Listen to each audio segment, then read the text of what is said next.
You've probably caught yourself doing this. After betrayal by the man you loved, after humiliation, after years of emotional roller coasters, something inside you shifts. You still feel other people's emotions just as sharply. Your friend's mood from her silence, your husband's irritation from his glance, your child's anxiety from their breathing. But now your feminine sensitivity takes on a strange edge.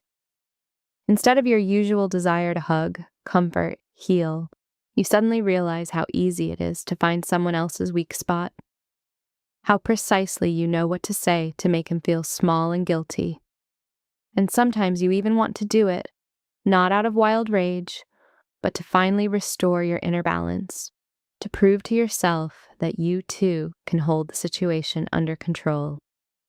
And then you start asking yourself, if I think this way, feel this way, does that mean I'm no longer an empath? Or does true empathy in a sensitive woman like you actually include this dark side that we're so afraid to admit? Today we're unpacking this specifically for you. Does a true empath woman really not seek revenge? Why we sensitive women sometimes become dangerous even to those closest to us, and how to tell a healthy reaction to pain from crossing over to the dark side of your feminine psyche. 1. Why they convince us empath women are saintly sufferers.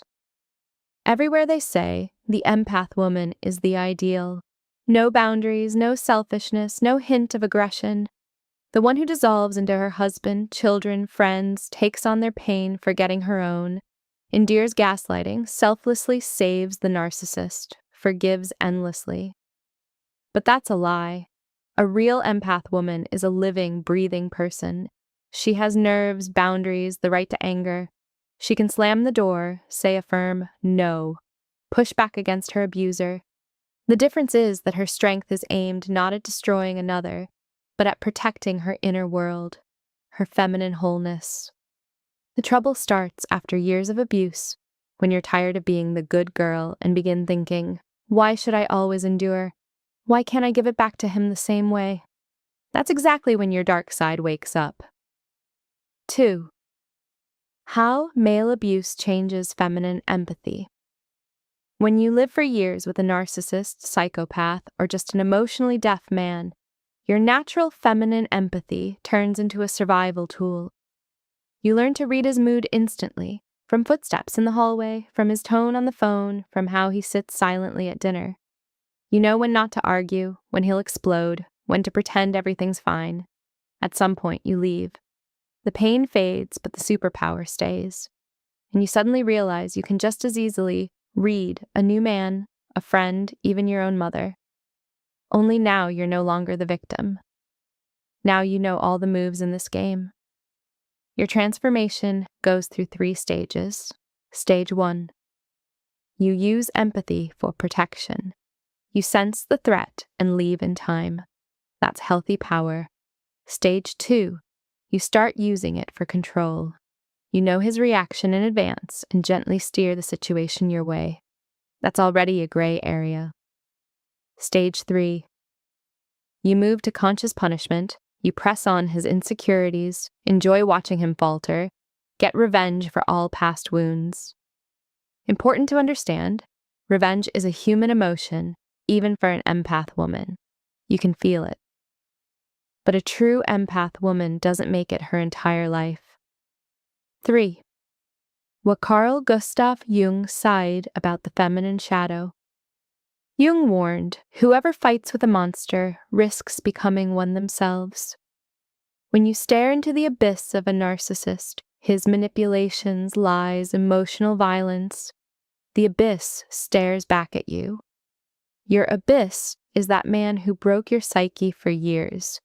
You studied him thoroughly to survive, and imperceptibly absorbed his tools, reading weaknesses, cold calculation, knowing how to manipulate feelings.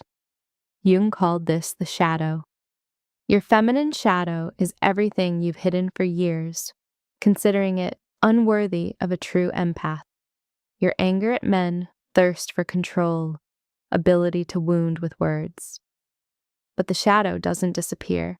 It waits, especially after deep pain. A true empath woman isn't one without a shadow. She's the one who looks it in the eye, acknowledges its power, and channels that energy into creation, not destruction of herself and others. 4. 5 signs. Your feminine empathy has gone dark.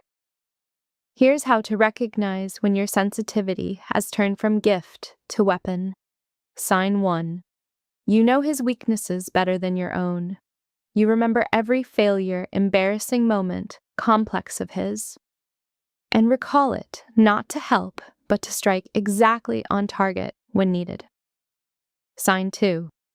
You feel relief when he weakens beside you. No need to gloat openly. Sometimes it's just an inner sense. Now he knows what it's like too. Sign 3. You masterfully use feminine silence as punishment. You know exactly when to just go quiet. And he's already running to justify himself, feeling guilty, trying to win back your favor. Sign 4. Your support leaves a bitter aftertaste. You listen to his problems, sympathize, hug him, but at the end, he somehow feels worse, while you feel stronger and righter. Sign 5. You justify cruelty by your past. I have the right to act this way. They hurt me too. That's a trap. Your pain doesn't give you a license to hurt other men. If you recognize yourself in even 2, don't panic. It's a signal that your shadow has awakened and demands attention. 5. Why a true empath woman doesn't live for revenge. An empath woman can get angry, push back hard, even rejoice in justice. But revenge never becomes her main mission, because you have an inner compass. Am I becoming better from this, or just mirroring the one who broke me? When you revenge on a narcissist using his own methods, you're not winning, you're becoming his copy. You shift all your feminine energy from healing to destruction. And the worst part, you start seeing all men through the lens of enemies or allies. A true empath woman sees the world's complexity. She gets angry, but lets it go. She feels his pain, but doesn't feed off it. She sets boundaries, but doesn't go on the attack. And most importantly, she forgives not for him, but for herself. Not because feminine goodness demands it, but because she understands. As long as she carries revenge in her heart, she carries her abuser too. The only way to freedom is letting go. 6. How to bring your empathy back from the shadow. If you feel your feminine sensitivity has started working against you, here are your steps. Step 1. Look at your shadow honestly. Tell yourself, yes, I'm angry at men. Yes, sometimes I want to punish them. Yes, I enjoy controlling them. That doesn't make you bad. It makes you a living woman. Step 2. Channel its energy into creation. Instead of pressing others' weaknesses, use your psychology knowledge to help other women escape abuse. Step 3. Restore your feminine boundaries. An empath woman without boundaries either dissolves into husband, kids, friends, or weaponizes her sensitivity. Boundaries mean you feel others, but remain yourself. Step 4. Before every tough conversation, ask, what do I want from him? Control? To prove I'm right? Or real closeness? Step 5. Forgive yourself for the dark side. The hardest part, accepting you're not the perfect empath from pretty posts. You're a woman with contradictions, and that makes you real. Now, an honest question just for you. Have you noticed moments when your empathy became a weapon against men? Was there a situation where you consciously pressed his pain point because you knew exactly how? Or do you always stick to the rule, an empath woman doesn't seek revenge? Write about it in the comments. Your honesty could be a beacon for another woman. If this topic hooked you and helped you see your feelings anew, give it a like and share. Together we're helping ourselves and our sisters not get stuck in pain or revenge. Subscribe to the channel if you want to unpack not just toxic men, but your own inner battles too. Protect your feminine sensitivity.